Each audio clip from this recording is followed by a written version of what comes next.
Oh my goodness, we're live. Oh my God. Which will let me ask you, if you have a seat next to you, can you defrag this room? Because we are standing room only right now.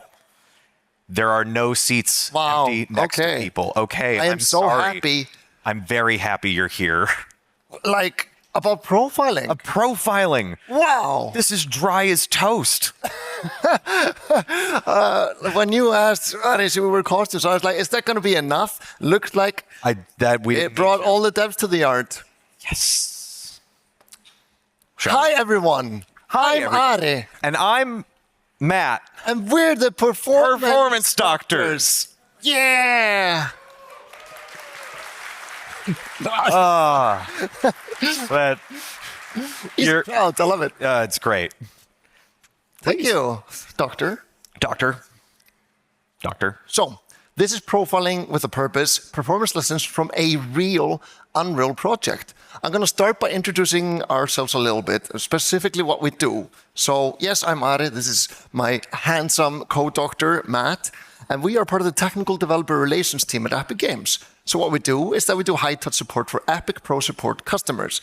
That means, answering Epic Pro Support tickets, formerly known as UDN, ad hoc support if they are shipping and they really need our help. Guys, Unreal is just exploding. We're like, shouldn't do that.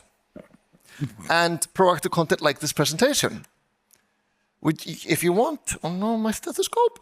Oh no. If you want more info about how can I get these guys to help me with my studio, you can go to unrelented.com/support. It is like a package you can get. But of course, we just prefer if you didn't need us at all. Hence this presentation. We're trying to do more proactive talks so that, teach them how to fish instead of giving them a fish. And part of that is just going over how do we profile. Now I want to show you how I profile. Matt wants to show you how he profiles. Mm-hmm. Isn't that right? That is right. I'm really, it's something that I've been doing all my career. I kind of take it for granted. And I do acknowledge that Unreal Insights can look quite daunting. It is. So we want to show you our profiling methodology, but this is a really cool example because we have an actual real world in development game, and they donated their insights captures to us so we could show you what an actual game looks like when they, quote, haven't even started profiling yet. Yeah, it's really nice because we didn't have to contrive a bunch of weird performance situations to oh, look, this is what it might look like in production. We actually got a production game that they let us talk about in front of all of you. So we're very excited about that. No Lyra this time, no other sample projects that are already made by the Epic people. And it's hard to say, look, this is done wrong. And it's made by the brightest. No, we can't do that. Yeah, but we needed to find a game. So how it started was, this was kind of a tentative talk. We were talking about we were pitching this back and forth for months. Yeah, maybe we should do it someday.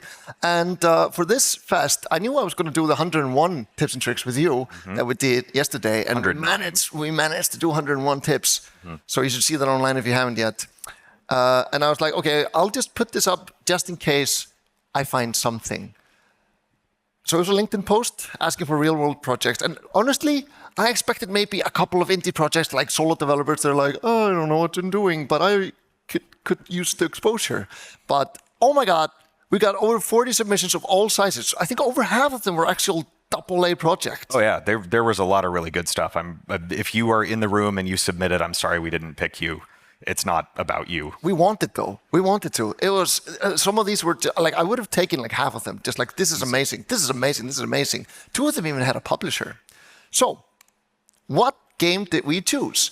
I am going to just show the trailer. This is already announced. They haven't released yet. They're in heavy production right now, and they are now optimizing it based on our feedback. And also, they basically told us we're not optimizing yet. So this is a goldmine for you. And we're like, yes. Yeah. Trailer coming in 3, 2, 1.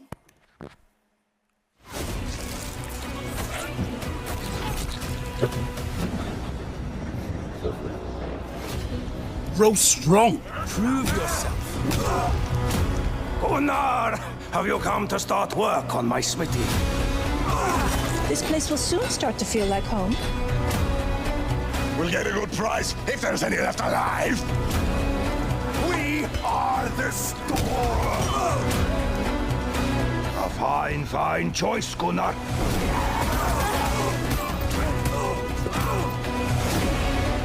first man I kill, I'm taking his shoes.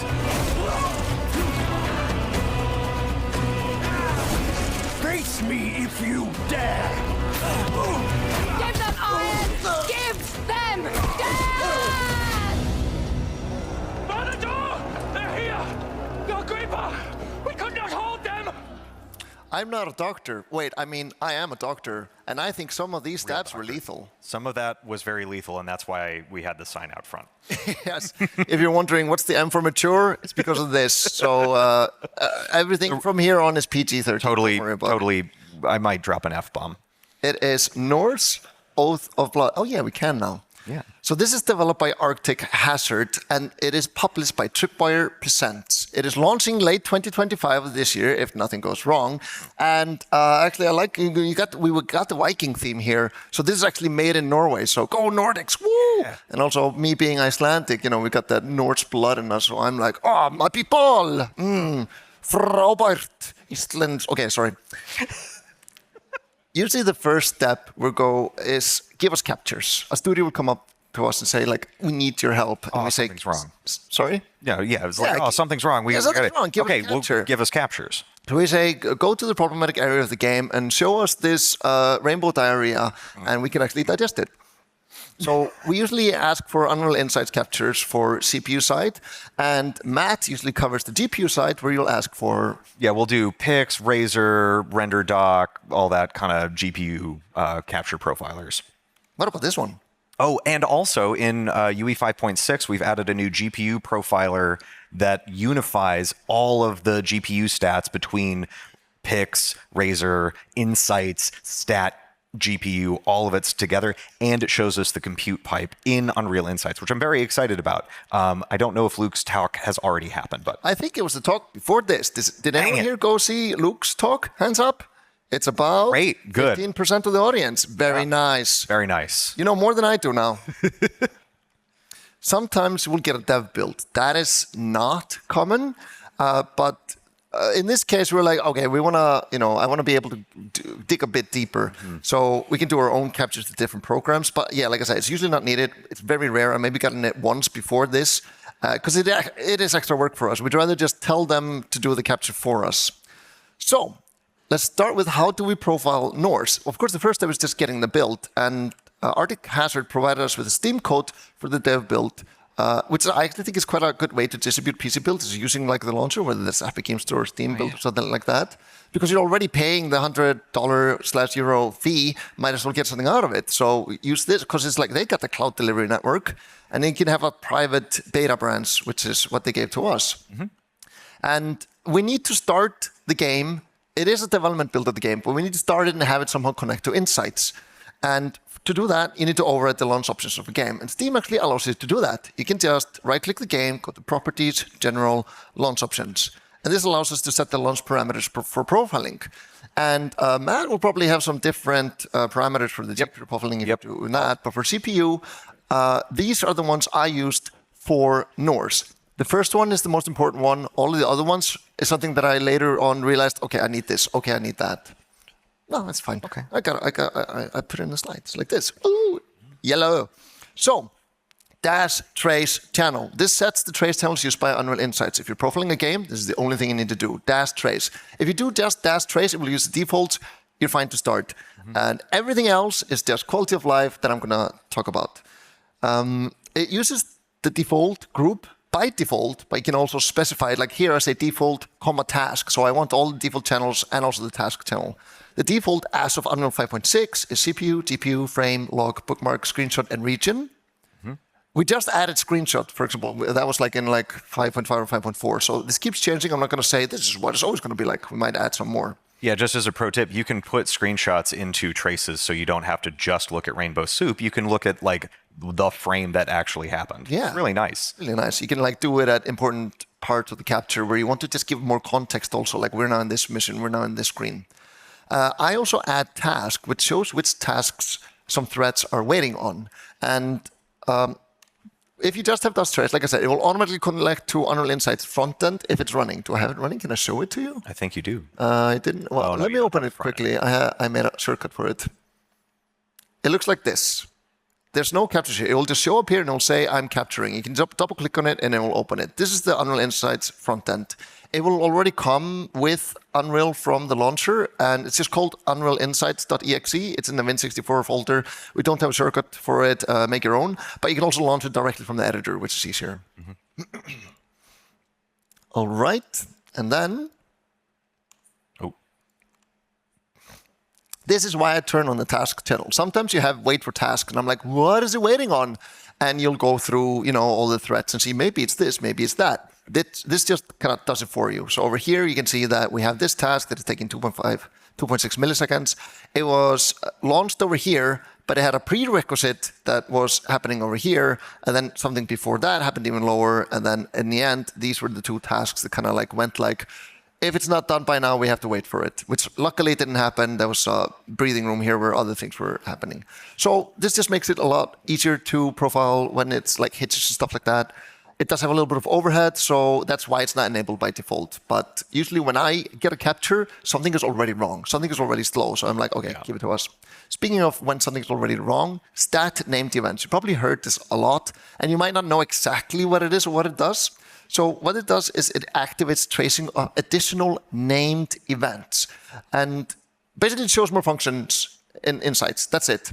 And the extra tracing has overhead. And I didn't want to say it has overhead without telling you how much. When I was profiling Norse, it added about 20% more overhead. So if you just want to know how fast your frames are going, you might not want this on. If you just want to see are we on target or not? But if you're not on target and you want to know why, I actually would recommend turning it on. So I'll show you an example of where I think using stat named events is very useful, and that is here. This is off the capture already. In the upper image, you can see that this is without named events, which is by default. You can see that there's an animated blueprint body simple that takes about 100 microseconds, which is 0.1 millisecond, out of a frame time budget of 16.6 millisecond for 60 frames per second. Sorry, I'm sounding like a doctor with all these numbers. Yeah, I need 10 cc stat. There you go. I might have discussed past and said oh, this animation blueprint is kind of expensive. Maybe you can fix it. Maybe it's just how long animation blueprints are. But then I turned on stat named events, and then I can actually see that this animation blueprint is doing 16 raycasts into the physics scene. This is happening for every single character. And I told them 16 is probably a lot. I actually checked it in Chaos Visual Debugger, which I'll talk about in a second. Spoilers. And there I could see they were all just casting right down to the earth. They were all the same one. So I'm like, you just have some redundancy there, fix it, and you'll save, this animation blueprint will get rid of 90% of the frame time. Huge. Yeah. But this is basically what profiling is. You go why is this slow? That's why it's slow, and you fix it. Next one is exec commands, or CMDS. This is, again, this is optional, but what it does is it runs console commands after engine initialization. This is important because, I'll get to it later. I like to use stat unigraph, which enables frame timing, so it shows a graph for the last few seconds, which is quite nice because when you see a hit happens, you will see it go up and down, so you don't have to always be looking at the frame time. But then I also turn on stat FPS because it will, in addition to all the times, I want to just kind of have a rough idea of how much frames per second it is, and they will add the highest number over there where the red arrow is at. I also put on no verified GC. We got a development build, and it will spend a little extra time during garbage collection to verify the garbage collection. Make sure you're not doing anything stupid in your C++ code, which is really good because it will catch a lot of things and tell you you're doing this wrong. But it also makes the garbage collector run about twice as long as it needs to be, and that shows us hitches in the capture. And then I keep clicking on them, going, "There's a hitch. Oh no, it's the verifying. Let me just not do that. Waste my time." So I turn it off. Then there's yeah, that's what. And the garbage verification does not run in shipping builds, but yeah, it does slow down the GC. Then we have DP CVARs, and this stands for Device Profile CVARs. Basically, it's used to override any CVARs at launch time. Some of you might use exec commands to do that. I would recommend don't do that because it overrides CVARs before engine initialization, meaning you can override read-only CVARs. Why it's called Device Profile CVARs is because that's the first team that had the need to override CVARs. So they added it, but the thing is, if you override CVARs in any way, you can override any of them. So that just became the way to override CVARs. So it could have been called just dash CVARs, but they were the first team. So now you got a little history. Isn't that fun? Science and history. Science and history, right? I, in this case, added gc.verify assumptions on full perch equals 0 because the no verify gc wasn't catching the full perch one for some reason. Don't worry. I was like, that's stupid, and I fixed it myself. That's what doctors do. And then lastly, log commands. This is for basically just setting the verbosity of any log category. And I like to turn on log garbage to set it to verbose, because now every time a garbage collection happens, which is usually a source of stutters, is that it will show detailed stats on every single phase of the garbage collector. And also, more importantly, so I can tell them off or not, it will tell us how many U objects they had. That's very hard usually to see in a capture. And if they have like 100,000 and the garbage collector is taking a while, I can tell them like, something's weird. I don't know why it's taking this long. But if they have 500,000, 1 million, or even more, I'm like, you're doing something stupid. It wasn't in this case, luckily. And do note that when you make things verbose, printing takes a while. We need to flush it to the log. We need to write it to a file, and it might, show as hitches again, but just it will show in the profiler how much time it's taking to actually print stuff. And then lastly, handle ensure percent, because they're heavily in development. They had a few ensures firing. Those are really hard to see in Insights because it doesn't show you that it's doing the stack walk and saving the dump. It took a whole second. And I was like, you have a whole second hits there. I don't know what it is. So I need to look into a sampling profiler to see what's happening. And then it's like, oh, it's just an ensure. So you can put handle ensure percent to 0 to just turn them off. Turn them off. Because I'm there to check the performance, not their stability. Default is 100%, set it to 0 to just turn them off. Okay.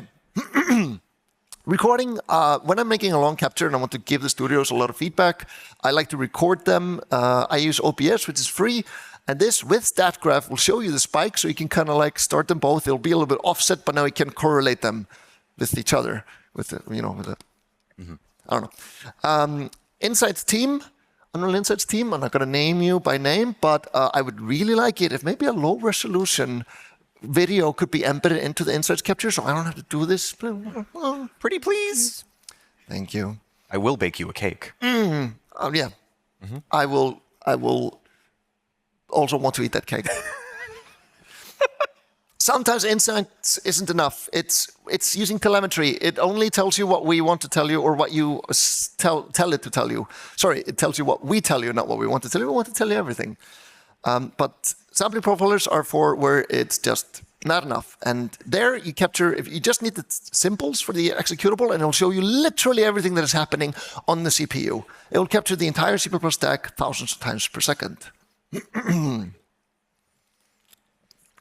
There are many options for Windows profilers. A lot of them are like open source and stuff like that. They're mostly using the Windows telemetry framework, but they give you different UIs. Pix for Windows is free. It's what Microsoft basically has built for game developers. Mm-hmm. My favorite, which is screenshotted here, is Superluminal. It's actually quite cheap. I just bought a personal license because I love it so much. And if you are profiling on PlayStation, Xbox, consoles, mobiles, anything, VR headsets, XR, they will usually have specific profilers from the vendors.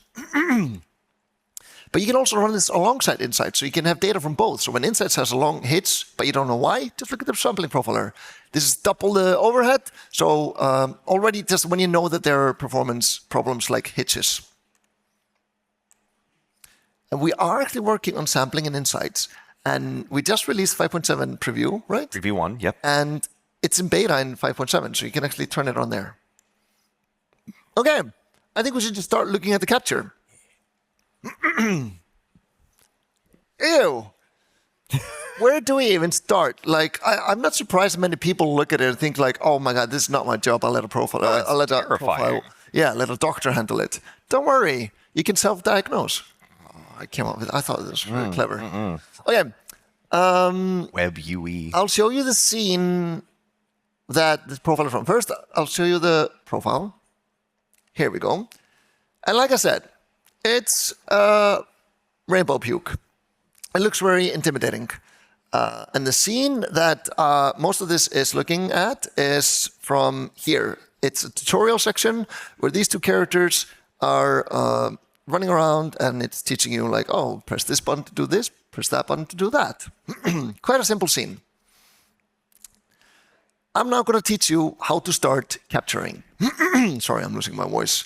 So, this here, this is called the frames panel. And it has a lot of lines. It might not look like it, but if you zoom in with the scroll wheel, you can see these are actually columns like this. And it's a bar graph. Yeah, it's a bar. And every single one of these represents one frame in your game. So it's kind of like a timeline, but each bar, instead of representing like a set amount of time, it represents one frame. And one frame can be like some milliseconds, even some seconds, even a minute. Like you can have one line that's like multiple minutes, and it will go up and into the sky. There are some lines over here. I don't know if you can see them. Can I make this? There's supposed to be lines from here. Yeah, why aren't I seeing them? Someone changed this. Okay. 16 milliseconds, 0.6 is 66666 is what you need to be under if you want to keep your game 60 frames per second or faster. Frame time of 33 is if you want to keep your game at 30 frames per second. So actually, I would personally recommend 60 frames. Yeah? Do you concur, Doctor? I concur. Concurred. Okay. If it goes over the red line, it's generally considered a frame drop or a hitch. Here you can see every single line that goes over is a frame drop or a hitch. And how I look at a capture is that also you can hold shift and scroll and it will like zoom in and out. So you can see some of these are like, here's one like really long, it's 10 seconds. Okay. And what I like to do is that I like to just click around. So here is a line that is too slow. I click it and it's showing me the frame. And I'm just going to scroll in here. Scroll in, scroll in, scroll in, scroll in. Scroll in, scroll in, scroll in. Yeah. You can see it's a little bit offset. I'll show you why. I'm going to click Other and Frame Track, or click R. And it's going to show you that it actually, if I click this again, it actually highlighted the rendering frame instead of the game frame.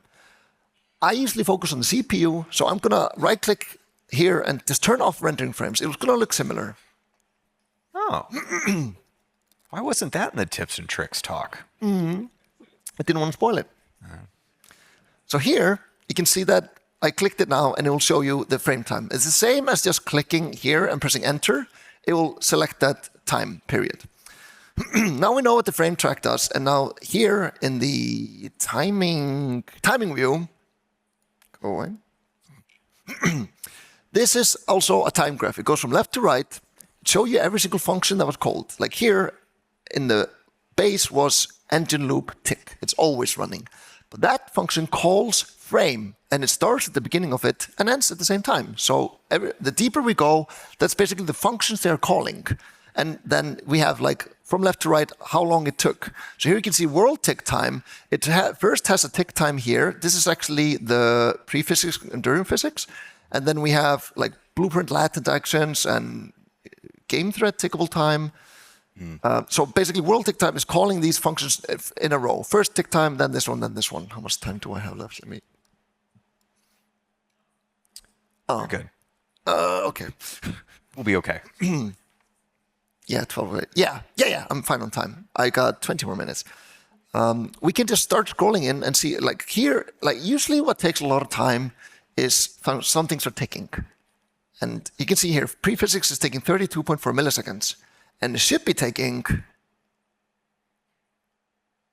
this much time. 16.6 milliseconds, then we'd be running at 60 frames per second. But luckily, we can just look into it and see what's happening. Remember, this is a hit, so this is not happening every single frame. So we see a lot of things are happening here. Let's scroll in more. We can see, let's go for the lowest hanging fruits first, the ones that are taking the biggest blocks. We can see that there's character movement components happening, but there's quite a few of them. Remember, there's only 2 characters in the scene. So I asked the team, why are there so many character components happening? And they said, oh, apparently there are other battles later on where you can meet enemies and they're just being simulated. So this is a super easy fix. I just told them, well, don't simulate them when they're not in the camera view. And they're like, easy, because they always have basically a checkpoint when the tutorial mission ends and the next one starts. Oh. So being able to just cut off this many is already saving us, 2 milliseconds. It means we're only spending half a millisecond instead of 2.5. Easy fix. You just have to see it, look at it. what's next? We can go here. We have some skeletal mesh components. Oh, these were your ray casts, weren't they? Exactly. So here we have 2 characters, and they're doing the 16 raycasts. And actually, let me see, didn't we have more of them? Like, if I double-click this, it's going to highlight them. So you can see elsewhere where they're happening. So here you can see they're here, and they're here. That's quite a lot of them. Let's see. One thing I really like doing in Insights is selecting time period, for example, 1 frame. And then if you just click once on a function, it will show you here, in this time period that you have, the blue, the 75 milliseconds, how many times it was called. So I can tell the team, you have 500 raycasts into the physics in a single frame. It's a lot. It's a lot. It's a lot. It's terminal, Doctor. I believe it's an acute condition. Did you just call me cute? Anyways, 222 microseconds inclusive time and then exclusive. So yeah, and also remember that there's also overhead like between them. So there's a little overhead like getting in and getting out and just blueprints and stuff. So easy way to get this rid of. And I just tell them that, and they just go like, "Oh yeah, of course. Like we should have seen this." Now you know it. So what's next? Okay, we go to the next slow game frame. Here we can see that there's set gender being called on 120. Oh, well, it's happening twice. So we can, let's just do, I don't know what best to count it, but we can divide it by 2. So it's like 60 or something like that. Yeah. And I'm like, oh, you're calling set gender on every single character in the entire level instead of just the ones that you're seeing. And they're like, oh, wow, okay, now we can just do just the 2 characters that are in the scene, which is like, wait, 37 milliseconds? Still quite much. It's still a bit. Well, so we can cut the frame time by this much, but it's still a really long frame. So now, actually, next thing we need to look into is why is this taking so much frame time? We can see here that it's ticking the skeletal mesh component as soon as you're setting some animation on it. And sometimes that can be deferred because by default, Unreal, when it's taking skeletal mesh animations, they will do it on a worker thread. Asynchronous. It's not going to hit the game thread. But whenever you, for example, spawn an actor or change the animation, it might do it immediately so that you can see it immediately in the frame where you triggered it. And you don't often need that. You're setting these like during a fade in or fade out, stuff like that. And then I would just say, like, there's a property, which I mentioned in my great hits hunt, called tick skeletal animation Defer on actor construction or something like that. Oh, yeah. You can turn it off. So you can do that. Go to the Great Hits Hunt presentation to see that, more about that. So, we can then cut it in half. And then also, like, this animation blueprint head takes 5.1 millisecond. I actually did ask them about that. And they told us, oh, yeah, because we're using MetaHuman. And I was just like, okay, maybe MetaHuman is just that expensive. But then after that, I was like, wait a minute. They might be using MetaHuman LOD 0. Oh. Why should they not do that? Well, if we go back to the frame, if you'll allow me, Doctor, if we go back to the frame, we don't necessarily need to be using the LOD0 head for the characters that take up a 128th or even a 256th of the frame. They're quite small, so we could probably use a lower LOD or higher LOD of the head, so we don't have to initialize their big, heavy, expensive version until we get into the cinematic that I'll be talking about after this. Thank you, Doctor. Yep. Also, I asked the MetaHuman team, and they told us, MetaHuman LOD0 is actually made for like virtual production and Hollywood. So I'm like, for games, they actually do recommend going with at most LOD1, and then just aggressively load down, and then you have fewer bones in the face and less work to do. Yeah. As a doctor, I usually don't recommend taking bones out of faces, but in this case, might help.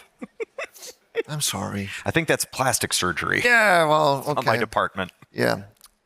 There's 2 more things I want to point out before I yield, Doctor. And one of them is here. You can see that, this is easy. We can see everything's happening in a frame, and then we just fix it.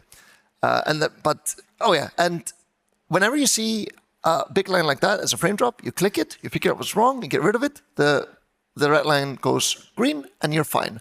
And then you click the next one, and you figure out what's wrong, and it goes down, and goes green, and gets fine. And when you do that with all of the lines, you have a 60 frames per second game with 0 stutters. Woohoo! And that's how you release a game with no stutters. You're welcome, game industry. I just said that so I could clip it for like LinkedIn and say it on its own. Yeah. TikTok. But let's go in here. End physics. What can we do about that? This is not our fault. This is the end fault. It's being slow. And it's like here, waiting for tasks. Sometimes when you click on it, it's not going to show anything, but just click on the next task because that's usually lined up from it. So we're going to go down here, and I can see that physics is actually taking quite a long time during the frame. There's 2 things I would prescribe here.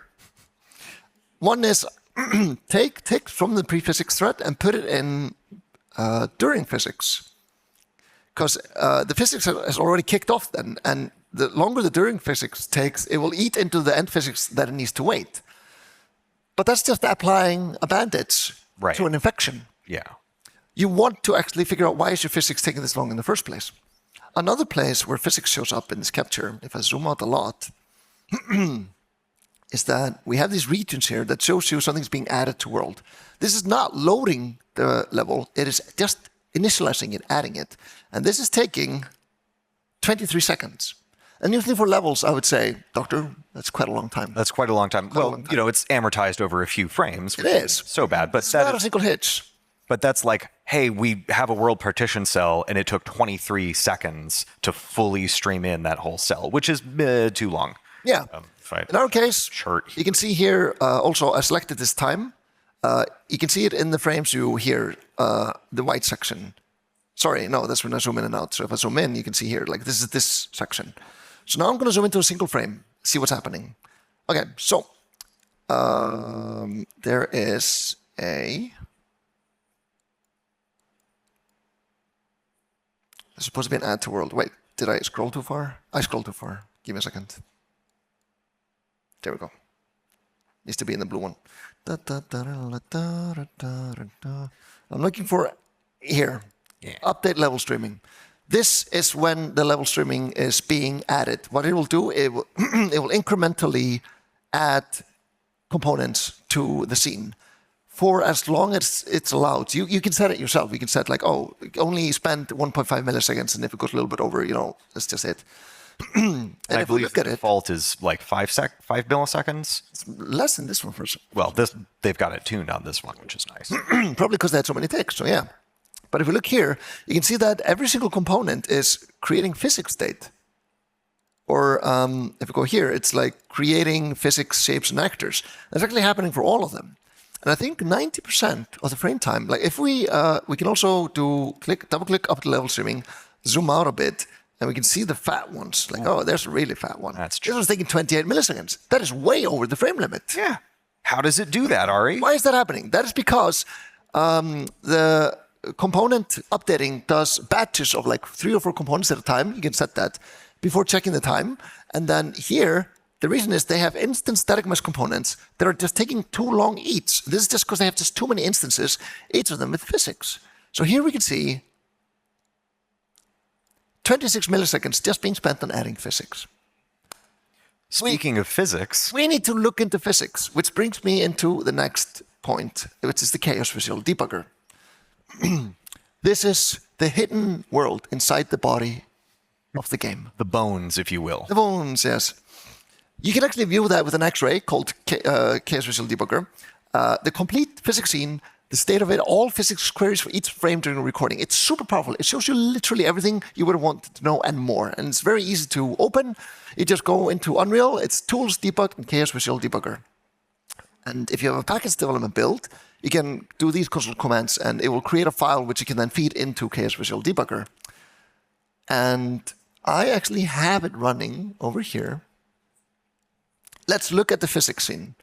Here we have the training area that I showed you in the video. I can even show you here, like the representative. So here's the 2 people, and here you can see there are 2 physics capsules. In Chaos Visual Debugger, you can show geometry flags, simple and complex. Usually they're both on by default, and it shows you both. And it's like, well, the simple one is only what is used for collisions when objects are moving. They'll only query against the simple. The complex one is used for your scene queries. but the complex one still needs to be loaded. So that will show during load time and during raycasts. So they'll be slower if the complex scene is slower. But the simple is for like when you see the physics is taking 5 milliseconds, it's because of the simple one. So let's look over here. Okay, the ground is quite complicated. I would say this can be simplified. There's a bunch of rocks here, but it's not looking horrible. Like the trees are capsules. Very nice. Yeah, not too bad. That's good. As a doctor, I'm like, walk it off. Take an ibuprofen. But Whoa. there, here in the distance, we have the whole town loaded. How'd that get there? Yeah. And if we look into it, well, we can see that the structures are kind of like, they're kind of dense and complicated. And for a top-down game, you don't really need that. I would say like just replace all of these houses with like blocks. I actually just learned so you have a cube, and when you, yeah.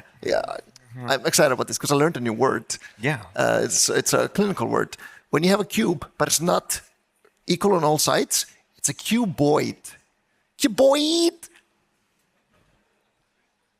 I've been looking forward to saying that because it's a really cool word and it's fun to say. It's a great word. So, replace this whole building With a cuboid. Thank you, doctor. You're welcome, doctor. And that will immediately start making this faster, less things you need to put in. Also, we look at the wall over here. You can see, these are actually these are polygons. These are complex physics. These are triangles we need to simulate against to see if it's like overlapping or something like that. And like, here's just way too many shapes. They can't even get up there. So just looking at the world allows you to see really low-hanging fruits. Like all of these can be removed and just put some cuboids in there and stuff like that. But the loading time was still very, very slow. And like this maybe wouldn't exactly be the source of it. So now let's switch over to the complex view mode. And now we can see a grim view. This is the instant static mesh component. Yeah. The mic is not capturing it, but there's a lot of murmur and there's a lot of in the audience. Mm-hmm. This is why it took 20 milliseconds to put one instant static mesh component. So this is the moss. There's a tree here. We have a relief, but we're not doing anything to find that. Mm-hmm. In the wall, there are these wooden dowels for every nail. You can click it. And this is not a capsule. This is polygon. Mm. The houses, like, look at this moss here. Yeah, that's a lot. That's a lot. The thing to keep in mind with complex collision is you do sometimes need it, right? If I want to do bullet traces or something like that, I definitely need to have high fidelity. Oh, it's our favorite. This is the year of the fruit stand. I've been seeing this in many games, so I don't want anyone to feel bad about it if this is in your game. You don't have to raise your hand. I know most of you would. But there's a reason why in my Hitch Hunt presentation, I gave an example of proxy physics being like, take, for example, a box of fruit and just make it one cuboid instead of having all the fruits in there. And like, this is complex physics. And you can see even the stem here. And there's even like this box of cabbage heads. There's this box of onions. How deep does it go? Yeah, okay, it goes all the way down. And the complex fission, the complex collision mesh is created from the LOD chain of your static mesh. And if you've got nanite in your scene, or if you're using nanite, you have fallback meshes. You do still need to set the number of LODs and let it auto-generate. Otherwise, you could end up with your whole nanite mesh being complex collision, which is very, very expensive, both in terms of memory. You might think, oh my God, this is going to be so much work to fix. How have they done all of this so inefficiently? But I don't want to knock them down because A, this is very common, because B, this is the default workflow in Unreal. Every single mesh has complex physics and simple physics enabled by default. And if you don't manually set the complex physics, it's going to use the highest LD or the mesh itself if you're not using nanite. And the easiest way to get around this is going into your project settings and use the default physics profile to be use simple as complex. Yes. Then all of this will disappear. And it's just one single setting that didn't enable, and this is how much it's costing them. So just now by taking that one ibuprofen, all of this is gonna go away, and then they can start optimizing the simple physics. So this was fun, and also, but you notice there's some blue things here also. Those are non-static geometry, and when those are loaded in, they actually check for overlaps by default. And you don't. The overlaps checking, that's not for us. Engine doesn't require it. That's for you, in case you want to listen to that event and react to it. So, well, number one, just make it static. We skip it. Number two is that you can turn off overlaps for non-static objects. Oh, here's a tree with every leaf. Mm-hmm. And we can also go to the tutorial area. Very complicated. Ay, caramba. So, okay, now this is explaining. Luckily, like I said, simple fix. Now they know, and they can fix it. I think that's it for me. Great. So I'm looking forward to talking about GPU profiling, if you'll allow me. Doctor. So I am a tech artist. I love looking at graphics, GPU profiling, and it can also be as daunting, if not more daunting, than using Unreal Insights. And so I want to show you what that looked like. Unfortunately, I don't have a live example, so we're going to go through some PowerPoint slides. So GPU capture profilers is what we're going to look at. They capture a single frame from the GPU and all of the resources and instructions that was needed by the GPU to render that frame, and we can play it back. There's timelines and really, really, really deep inspection.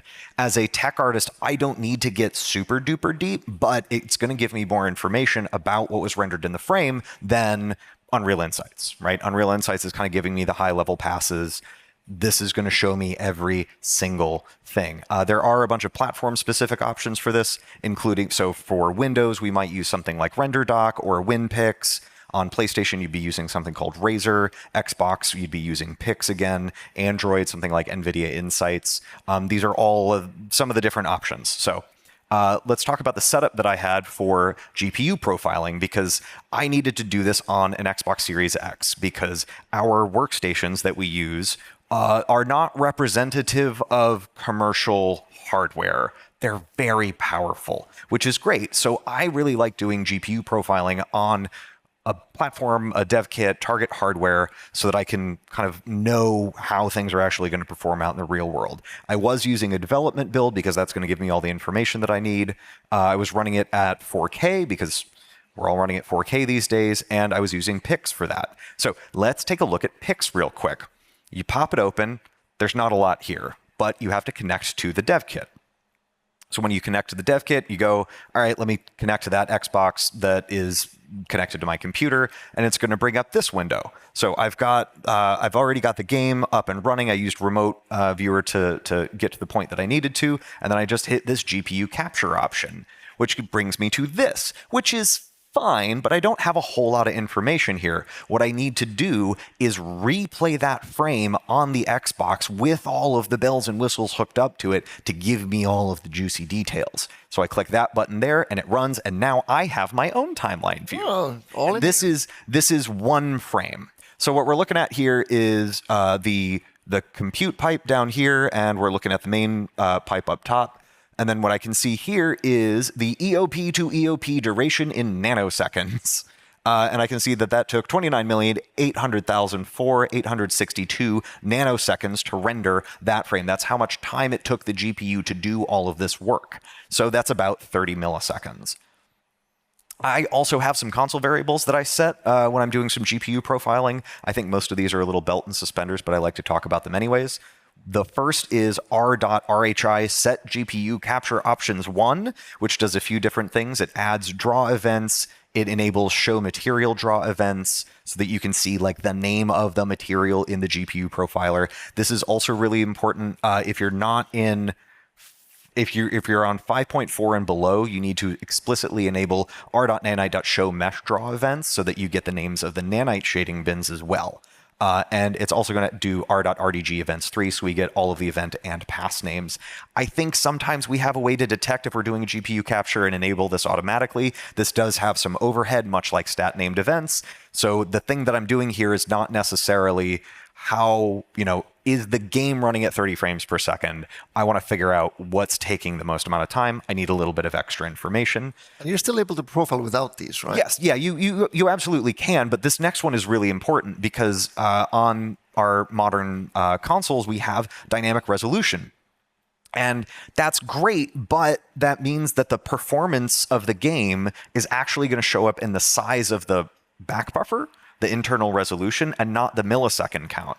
So if I have dynamic resolution turned on, I'm always going to get a little close to 30 milliseconds, which isn't quite what we want. So I want to see those millisecond times. So I set r.dynamic.res.test screen percentage, and I set that to about 75. Because that's kind of the number that I think is a really good target. And then if you hit your frame rate in most situations at 75% screen percentage, then you have some dynamic resolution buffer in case things get a little intense. Yeah, so you shouldn't be relying on the dynamic resolution during development. You should be setting it to something, and then if it gets slower, optimize it, because it's going to hide the symptoms if suddenly just start lowering the resolution. Yeah, so the first round I went capturing all of these things. I was like, man, they're running at 30 across the board. Things are great. Oh, right. Dynamic resolution. And then the other one that I do is r.rdg.async compute 0. And this is going to take all the stuff that we put into a parallel thread and put it on the main thread just so that there's nowhere to hide. And I know exactly how long all of these different things took. So we had some test scenarios that we were provided with. I think this is just a generally good practice of like, hey, be consistent in your performance testing. So we had save files. So I just go to the save file, do a capture. I had cinematics. This one was a little trickier. Basically, I'd replay the cinematic. I'd play the cinematic with stat unit graph turned on, figure out kind of where in the cinematic things got really expensive, and then replay the cinematic, wait till I get to that point, and hit the GPU capture. Pro tip, if you want to add something to your game to make this easier, maybe a console command to go to a specific point in the cinematic would be very helpful. Speaking of console commands that are very, very helpful, bug it go. You type bug it, and it'll print out a string called bug it go, and then the position and rotation of the camera, so you can go back to that position, makes repeatability really, really powerful. So let's really quickly look at the results. I had 4 different setups that I was looking at. They were all running anywhere between 33 and, that was on the high end, 48 milliseconds. But again, this was like dynamic res 75%, epic scalability settings. So we were targeting 33. So like, this isn't that bad. This is, I would call this in the realm of possibility. The top issues that we had were Niagara Niagara GPU compute was doing a lot of work, which was weird. There were some nanite rasterization issues, of course. Overlapping lights was a really interesting one, and I want to show you how that shows up in a GPU capture. And after DOF translucent materials. What's DOF? Depth of field. Oh. Thank you, doctor. So my top tips when we're doing GPU performance captures, when we're doing insights captures. Step 1, look at the big number. Scroll in, you'll find a big number, and then you have to figure out why that number is big. The next one is looking for lots of little numbers. That's another form of big number. And finally, sometimes there are numbers where they shouldn't be, and we can find that in the GPU captures. So an example of one big number. Does anybody want to pick out which one big number that I'm going to look at first? What do you think, Doctor? Well, there is rendered third lighting. There's diffuse interact with lumen there. I'm not that worried about that geometry. Yep. So the one that I wanted to look at right now is this one right here. So this is in the translucency pass, which is a bit strange to me because I would expect that to be, I don't know, 1 to 2 milliseconds. But like this one specific draw call was taking almost a millisecond. And if you combine that with the other particle effect, a different particle system that was rendering this, it's almost a whole millisecond to render this. Like, why is it taking so long? Well, it turns out that we are running in after depth of field, which is running at a full 4K. So even though I set the dynamic resolution to 75%, we're rendering more pixels. We're rendering more translucent pixels for this effect, and it's chimney smoke. That doesn't need to be after depth of field, right? So we can switch it to before DOF. Pro tip, this is your prescription for this one. Go look at all of your translucent materials and see if they need to be after DOF or before DOF. Is there a default in Unreal? The default is after DOF. Oh, no. Yeah. So there was another big number. And this one, this has actually come up in some of our consultations this year, is virtual shadow map projection mask bits. And it turns out that this does not really tell you what is happening here. And it's actually, this number is the number of lights that were affecting the number of pixels. So if you have a lot of overlapping lights, overlapping shadow casting lights, that's how you're going to find it, is this number. So when you go into Pix, one of the deep introspection things that you can do is get it to rerun the vertex shader. So the vertex shader of a spotlight is going to give you the cone of the spotlight. So you can click onto the draw call, click into the resources, click on that vertex shader, and you're like, oh, that's a perfectly normal sized light. This one isn't. And I think there were a few of these, and what was interesting is like this didn't really show up in the cost of lighting.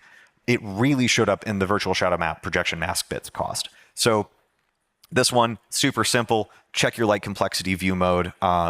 These were, we were chatting with the team, and it turns out that these were kind of like GI fake bounce lights that didn't really need to be casting shadows. You can also do lighting channels to make sure that we're locking everything down. And of course, keep your attenuation radii reasonable. There were lots of little numbers, and this one was really fun. I'd never seen this before. So in the timeline of this trace, we see the blue are all of the draw dispatches and so on and so forth. But then there's that gray section all the way back here. And it turns out that gray section is actually a lot of little draws. And I asked the team about this because I'd never seen this before. It showed up in visibility commands, and you're like, oh, visibility commands, that must be occlusion or something, right? Yes, very, very nice. No, it wasn't occlusion because Niagara GPU compute dispatches are happening as part of that visibility commands pass.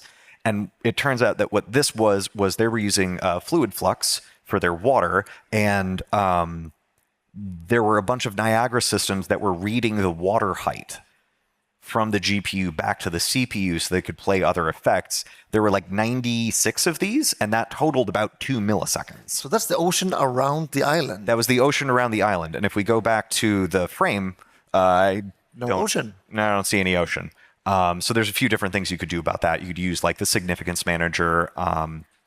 You could also use, there's a concept called like systems as a service. And you use data channel, you have one Niagara system and you use data channels to trigger a bunch of particle effects around the world. I've got documentation on that on my link tree. Come see me after class. Oh, Doctor, there is one more also that I would heavily recommend. And that is using world partition to unload cells that aren't near the camera view. Yeah. I asked the team about why they're not using world partition. The thing is because every other level in this game is very small. They didn't need it, except for the tutorial where they have this like island that kept growing and growing, and they kept adding more and more tutorial things. So it was one of those things that started off fine and then it grew outside that scope.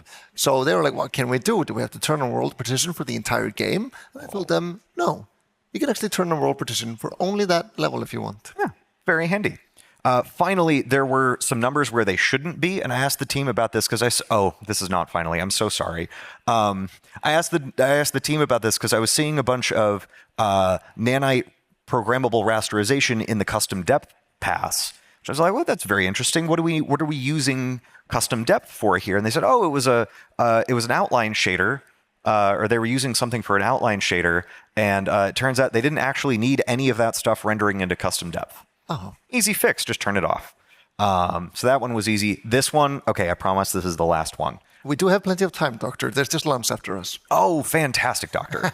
I don't have lunch after this. So it turns out what happened, this is a fairly common problem. Nanite, doing last gen techniques and turning on nanite for foliage can be quite expensive. And the nice thing about it is it's usually a few materials. So you can really target the fix for this, right? We've got the grass clumps. We've got a couple of versions of grass clumps. We've got like black alder tree twigs. So it's really easy for us to focus our efforts. And this is going to show up in nanite vis buffer. It's also going to show up in custom depth, and it's going to show up in shadow depths. So anything we can do to affect one of these materials is going to have added benefits throughout the frame. Now, here's the thing about foliage rasterization. Rasterizing masked materials with nanite is really expensive, and it doesn't turn off. So like if you use fully opaque trees and you have WPO disable distance, eventually your trees fall back to fixed function rasterization, which is really, really fast. But masked materials means you can never fall back to fixed function because it's also programmable rasterization. So the good news is we've added a checkbox. Oh. Checkbooks for everything. There's a checkbox for everything. So what we've heard from some of our licensees, people who've already implemented this, is we think the best way to do the Simon Barrel nanite foliage, if we just have a few things, if we're doing last gen techniques, we closely crop our masked materials around the shape of our leaf. And then we use the pixel programmable disable distance to turn that masked material into an opaque material at a certain distance. Because it turns out that if I've got the shape of this leaf and I take the shape of that leaf and then I zoom really, really far out, like I bet nobody in the back of the room knew that I changed the slide. So you use that pixel programmable disable distance to switch to the opaque version of the leaf, which is the rough shape of the leaf once you can't tell the difference, right? Super handy. And then, so like we might have polygons that look like this, which is very, very handy. And then, of course, we're going to do our WPO disable distances, and we're going to keep our world position offset calculations as cheap as humanly possible. It's panning texture with a vertex alpha. Some of the techniques like Pivot Painter, where we're doing multiple joint transforms per vertex, is going to be kind of too expensive. And we found from multiple licensees that this has proven to be pretty effective for their performance. And I think that is all I had in my chart, Doctor. Shall we do the group selfie? Yes, that's a good one. I am so glad that so many of you, we filled the room, are all here just wanting to know how to profile your games and make them better. Can we get the lights on for the entire room? I would like to take a selfie with all of you and Matt. Matt, maybe you can come here like a little bit more in front so yes, we can catch you. Yep. And I'm going to get you all to say, should we just say the classic hi from Stockholm? Hi from Stockholm. I think that's good. So let's practice it. I'll go 3, 2, 1, and you all go hi from Stockholm. 3, 2, 1. Hi from Stockholm. Cool. I want to see even more hands in the air. I want to hear a little bit more screaming because that was just loud talking. Let me see. Video, selfie. Okay. Oh my God, I even get all of us. Okay. 3, 2, 1. Hi from Stockholm. Nice. Thank you so much. Thanks, everybody.